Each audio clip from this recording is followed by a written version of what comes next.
trust sa product. Dahil alam mo naman na masarap, hindi ka mapapahiya na event. Maangat na ang sales. Basta may trust na. Pagdating ng mga panahon pa, mas kikita pa rin. Alam namin, in time, hindi lang isa magiging branch namin.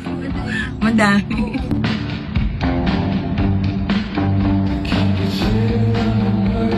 What do you think are your strengths and weaknesses as a business owner? The strength ko as a business owner is, syempre, since pinasok ko to, malakas yung loob ko.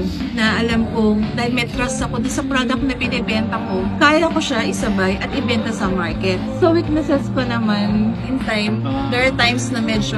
Sa umpisa, syempre, nangangamba kami, baka hindi boom, hindi kumita. Pero nakakasabay naman kami. Times goes by, medyo nakakaangat konti. At dahil nga, bago pa lang kami, nakakailang months pa lang, medyo maangat na ang sales. Basta may trust na. Pagdating ng mga panahon pa, mas kikita pa rin. Pray ka lang na maganda yung pasok sa'yo. Maganda naman ng pinapakita ng mga staff namin. Tinutulungan din na kami. Kung wala kami, nandyan sila. Nagbibenta talaga sila. At the same time, nagbibigay sila ng mga flyers sa ibang mga tao. Nakakaakit talaga eh. Kasi kung iba ba naman, bentahan ka ng mga produkto na smile. Hello, good morning po, thank you. Basta positive lang. Basta positive lang. Na everyday na makakabet. And of course, prayers. Nakakatulong. And trust sa product. Dahil alam mo naman na masarap, hindi ka mapapahiya na event.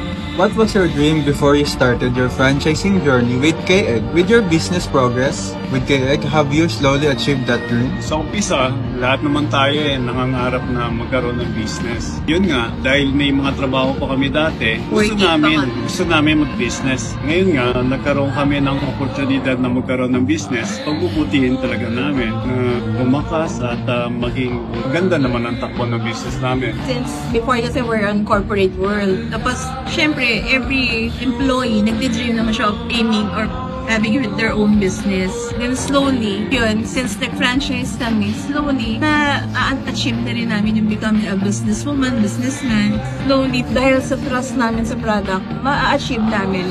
Alam namin, in time, hindi lang isa magiging branch namin. Madami. Think positive. Dream big and aim high.